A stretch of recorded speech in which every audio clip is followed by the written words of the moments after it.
Hello বন্ধুরা, welcome to my Saraswati kitchen. আশা করি তোমরা ভালো আছো আর আমি অনেক অনেক ভালো আছি।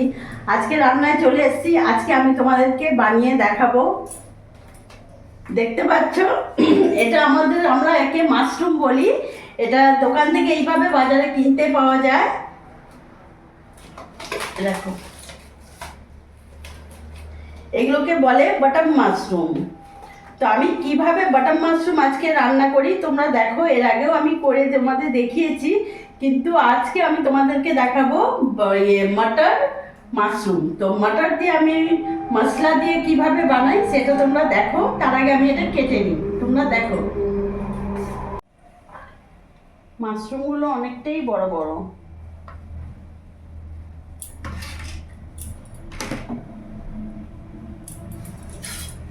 প্রথমে মাশরুমটাকে আমি এই বোটাটা একটু কেটে নেব। কেটে নিয়ে এবার যদি পরিষ্কার থাকে তাহলে ছোলার দরকার নেই, আমি একটু হালকা করে ছুলে নেব। এই যে এইরকম করলে দেখতে পাচ্ছ পাতলা একটা লেয়ার উঠছে। এইভাবে আমি সব প্রত্যেকটা ছুলে নেব।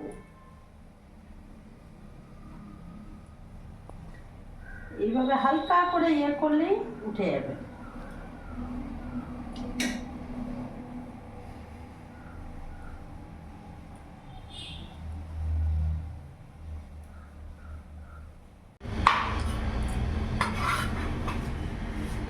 আমি এইভাবে ভালো করে ছুলে নিয়েছি আর গোটাগুলো একটু কেটে নিয়েছি।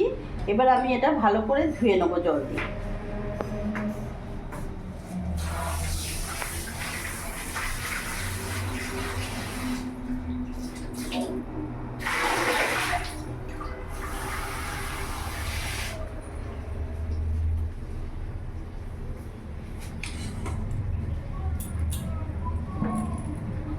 এবার আমি কেটে নেব। মাশরুমগুলো যেহেতু বড় বড়, ওই জন্য একটা মাশরুমকে আমি এখানে 4 পিস করব এরকম করে।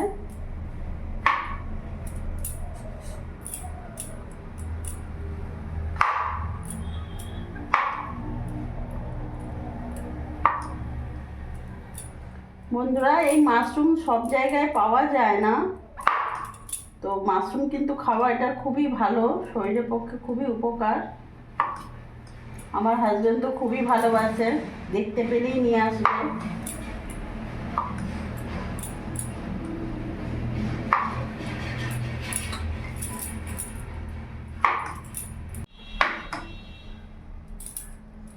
আমি মাশরুমগুলো ভালো করে কেটে নিয়েছি।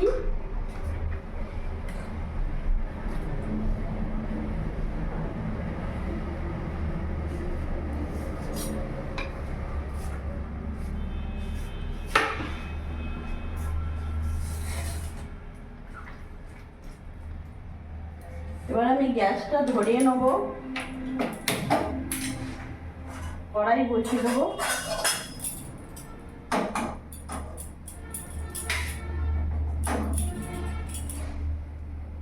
কড়াইটা আমার গরম হোক। আর বন্ধুরা, আমার আজকে মাশরুমটা পুরো ফ্রেশ ছিল, ভালো ছিল, যার জন্য আমি এটা আজকে গরম জলে ভাপাবো না, ঠান্ডা জলেই আমি এটা ধুয়ে নেব।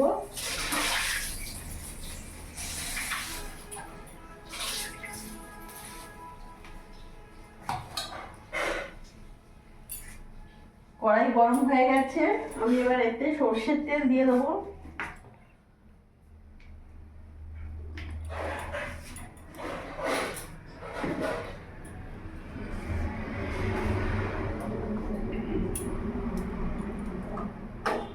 একটু গুলিয়ে নিই।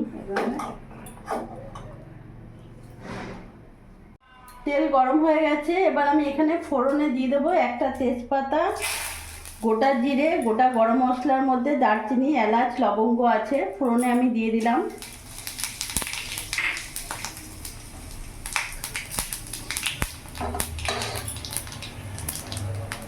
ফোড়নটা ভাজা হয়ে গেছে, এরই মধ্যে এবার আমি কুচনো পেঁয়াজ একটা দিয়ে দেবো।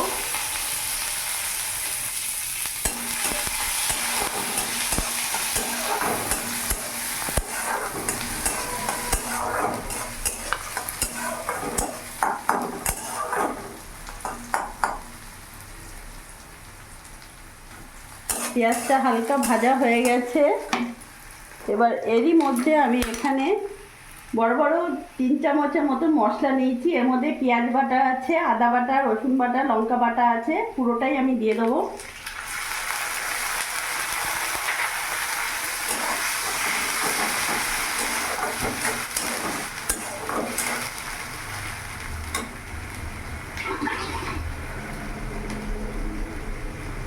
এরই মধ্যে এখন এক এক করে আমি উপকরণগুলো দিয়ে দেবো।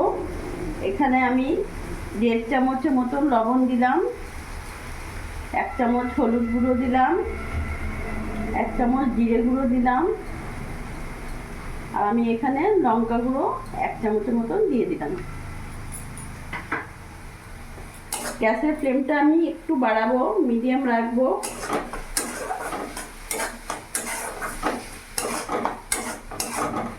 ভালো করে মিশিয়ে নেব।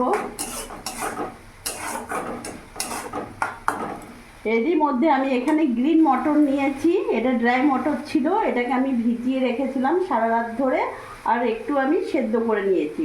এটা পুরোটা দিয়ে দেবো।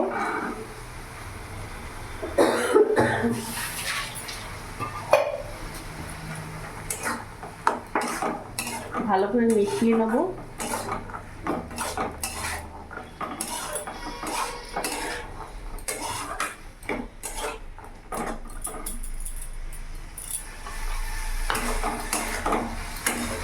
এরই মধ্যে কুচনো টমেটো আমি একটা নিয়েছি, বড় সাইজের টমেটো, এটা পুরোটা দিয়ে দেবো।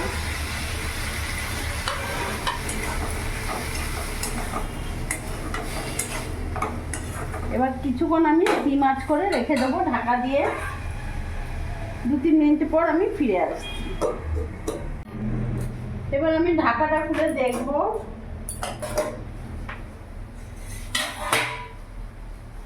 আমি 3-4 মিনিট মতন ঢাকা দিয়ে রেখেছিলাম। গ্যাসটা একটু বাড়িয়ে দেবো।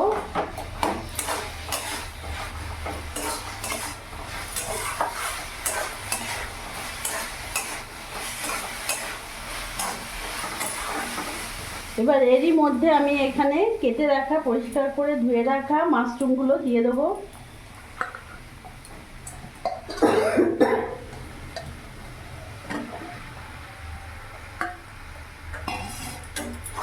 এবার ভালো করে আমি মিশিয়ে নেব।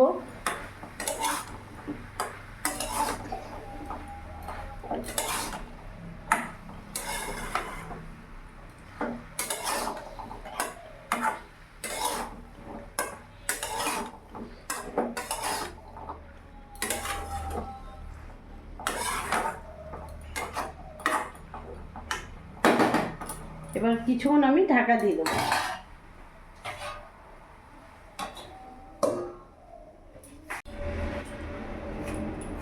আমি 5-10 মিনিট মতন ঢাকা দিয়ে রেখেছিলাম। এবার ঢাকা খুলে দেখবো। বন্ধুরা, আমি কিন্তু এক ফোঁটাও এখনো এর মধ্যে জল দিইনি, মাশরুম থেকেই জল বেরিয়েছে, দেখতে পাচ্ছ। গ্যাসের ফ্লেমটা একটু বাড়িয়ে দিলাম। এবার ভালো করে আমি কষিয়ে নেব। খুব সুন্দর একটা গন্ধও বেরিয়েছে।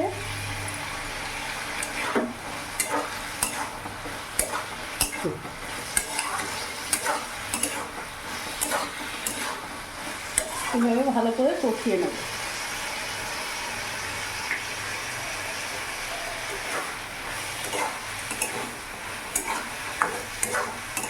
এই মাশরুম তোমরা রুটি, পরোটা, এমনকি ভাতের সাথেও খেতে পারবে, দারুণ লাগে খেতে।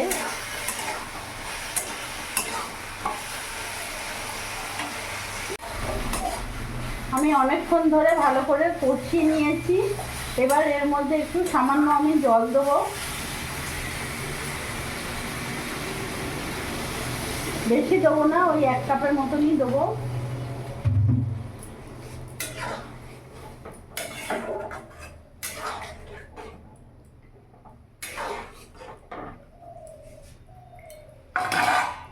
আঁচটা আমি মিডিয়াম রাখবো। এবার ঢাকা দিয়ে আমি 5-10 মিনিট মতো ফুটিয়ে নেব।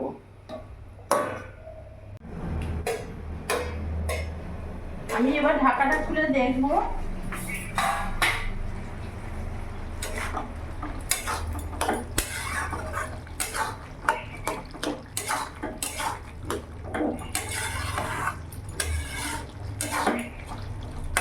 গ্যাসের ফ্লেমটা একটু বাড়িয়ে দেবো।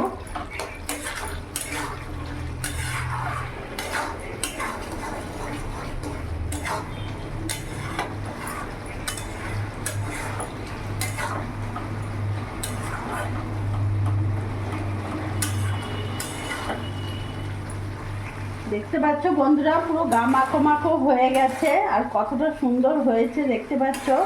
খুব সুন্দর একটা গন্ধ বেরিয়ে গেছে।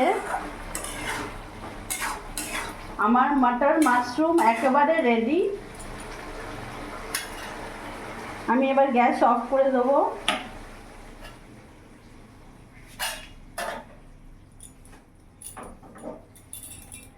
আমি এবার নামিয়ে ফেলবো।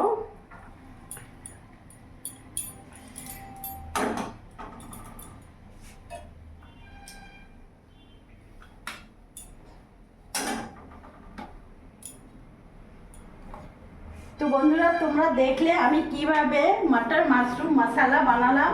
এইভাবে তোমরা বাড়িতে বানিয়ে দেখো, সত্যি খুব ভালো লাগবে। আর যারা মাশরুম চেনো তাদের তো বলতে হবে না, তারা ভালোভাবেই জানবে।